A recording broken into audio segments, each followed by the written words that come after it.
को मिल रहा है तो वो यूपी के बाद बिहार को मिल रहा है, और स्पेशल स्टेटस के दर्जे पर आंध्र प्रदेश की टीडीपी भी जो है वो अपना मोर्चा खोले हुई है। आरती टिक्कू, बेहद खूबसूरत तस्वीर है ये राष्ट्रपति भवन की। निर्मला सीतारमण भी राष्ट्रपति भवन पहुंच गई है, अश्विनी वैष्णव राष्ट्रपति भवन पहुंचे, एस जयशंकर पहुंच चुके हैं, यानी कि कुछ एक चेहरे जो है वो नजर आ रहे हैं वहां पर। अब सवाल है कि इनका पोर्टफोलियो बरकरार रहता है या नहीं रहता, या फिर उसमें कोई बदलाव होता है।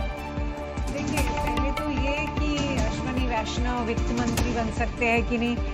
इनफैक्ट कल तक तो ये बात हो रही थी कि निर्मला जी कैबिनेट में होंगी कि नहीं, लेकिन एक इंडिकेटर तो आया है कि वो कैबिनेट में है।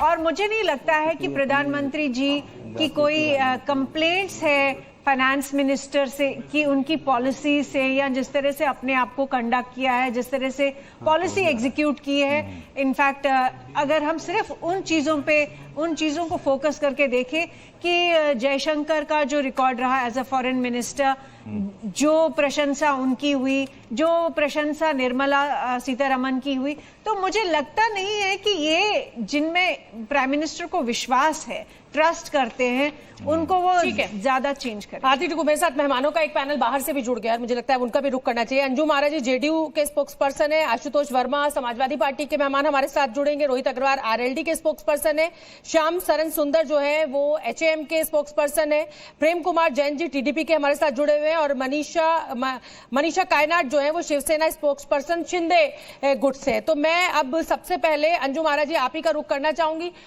जैसा कि मैं पहले भी कह रही थी डिबेट में कि देखिए मेहमानों के पहुंचने का सिलसिला शुरू हो गया, तस्वीरें तो हम दिखा रहे हैं, रवि किशन इस समय तस्वीर में दिखाई दे रहे हैं, लेकिन जेडीयू की तो बल्ले बल्ले है, मतलब अच्छा नेगोशिएशन आप लोगों ने कर लिया है।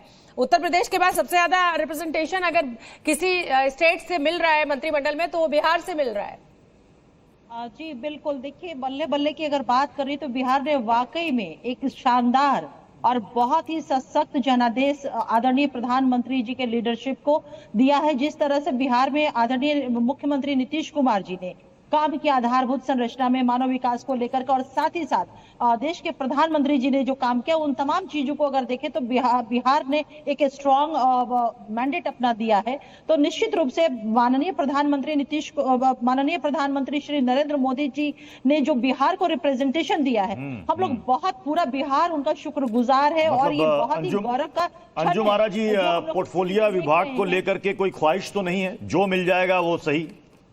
नहीं, बिल्कुल बिल्कुल, आप देख लीजिए ना जिस तरह से कैबिनेट का गठन हो रहा है। आदरणीय प्रधानमंत्री नरेंद्र मोदी जी ने सभी चीजों का ध्यान रखा है, क्षेत्रीयता का भी ध्यान रखा है, वर्गों का भी ध्यान रखा है। हमारे आदरणीय रामनाथ ठाकुर साहब मंत्रिमंडल में शामिल हो रहे हैं। आपको याद दिला दूं कि हम लोग इतना वर्षों से प्रयासरत थे जननायक कर्पूरी ठाकुर साहब को भारत रत्न दिलाने के लिए, लेकिन देश के प्रधानमंत्री अटल जी के समय रेल मंत्रालय, कृषि मंत्रालय, यहाँ तक की रक्षा मंत्रालय जॉर्ज फर्नांडिस भी थे उस वक्त। तो क्या इन मंत्रालयों की कोई डिमांड जेडीयू की तरफ से नहीं की गई है? नहीं, बिल्कुल नहीं, हमारी तरफ से। चलिए, अच्छी बात है, अच्छी बात है। मुझे अगले मेहमान का रुख करना पड़ेगा, मैं आऊंगी अंजू महाराज जी आपके पास। प्रेम कुमार जैन जी, फिर वो शिकायत करेंगे कि भाई हम सबसे बड़ा दल है बीजेपी के बाद और आप टाइम नहीं दे रही है। प्रेम कुमार जैन जी, आप बताइए किसको क्या पद मिल सकता है? अब तो आप गठबंधन का हिस्सा है, आपको तो पता ही होगा सीसीएस में बदलाव होने जा रहा है, या फिर यही चार जो बड़े चेहरे हैं बीजेपी के वही अपने अपने पदों पर रहेंगे, या इंटरचेंज हो सकता है?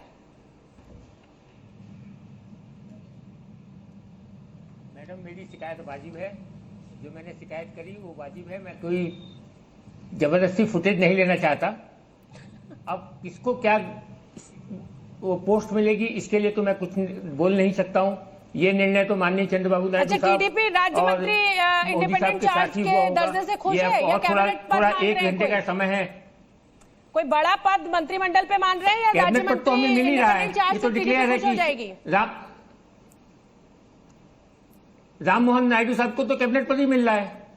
किसने कहा कि कैबिनेट पद नहीं मिल रहा? कैबिनेट पद तो हमें मिल ही रहा है। क्या कैबिनेट पद मिलेगा ये अभी और 1 घंटे में आपको क्लियर हो जाएगा। ये मैं नहीं बता सकता कि चाहिए, एक ही कैबिनेट चाहिए। चंद्रशेखर जी को जरूर हम चंद्रशेखर जी को क्या मिल रहा है?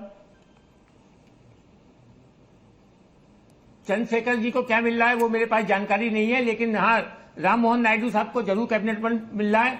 हाँ, जहां तक हमारी संख्या बल का है उसके हिसाब से जरूर वो निर्णय सही किया जाएगा और प्रधानमंत्री जो निर्णय लेंगे वो उचित निर्णय लेंगे। ऐसा नहीं है कि 16 सांसदों के साथ हमको 1 या 2 पद मिलेगा, डेफिनेटली उसमें इजाफा होगा। समय के लिए थोड़ा वेट ठीक करना है, पड़ेगा। ठीक है, मैं लेकिन आऊंगी आपके संभव पास। है, राजीव जेटली हमें जी जो हमारे साथ चाहिए, जुड़ गए हैं, या बीजेपी चंद्रबाबू के नायडू नेता। साहब राजीव जेटली जी, बहुत बहुत बधाई आपको। राष्ट्रपति भवन से ये भव्य तस्वीरें इस समय हम दिखा रहे हैं। नेहरू जी के बाद अगर कोई तीसरी बार शपथ ले रहे हैं तो वो प्रधानमंत्री नरेंद्र मोदी ले रहे हैं। मेहनत तो आप लोगों की रंग लाई है, लेकिन थोड़ी सी कमी रह गई और इसीलिए शायद खुशी उतनी नहीं है जितनी कि आपको होनी चाहिए थी। आज 400 पार। नहीं, खुशी जितनी आप उम्मीद कर रहे हैं उससे ज्यादा है। और नेहरू जी के बाद नहीं, पहले ऐसे देश के प्रधानमंत्री हैं जो तीसरी बार इलेक्टेड तो रूप में प्रधानमंत्री पद की शपथ ले रहे हैं।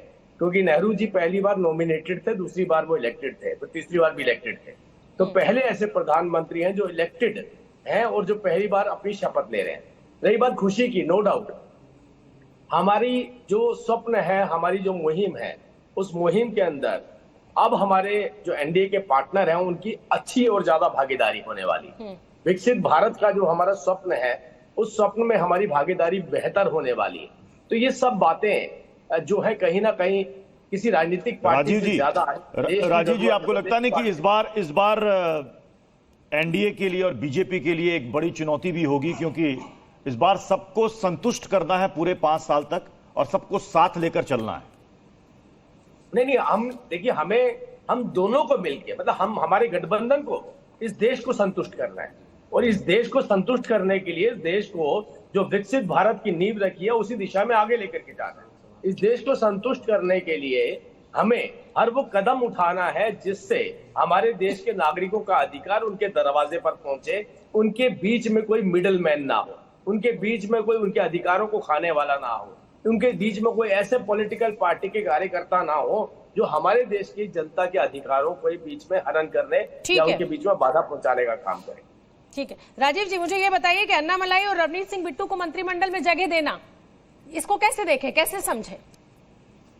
पहले तो एक देखिए, आपने कहा कि क्या आपके लिए खुशी का मौका है। बिल्कुल, देखिए आप ये सोचिए, केरल जैसी जगह पे हमने लोकसभा की सीट निकाली, तमिलनाडु के अंदर हमारा वोट शेयर बढ़ा, मतलब कि हमारे विचारों को दक्षिण भारत के अंदर। राजीव जी, मैं माफी के साथ आपको रोक रहा हूं। कुछ तस्वीरें भी हम दर्शकों को बता रहे हैं। ये देखिए, शिवराज सिंह चौहान भी नजर आ रहे हैं।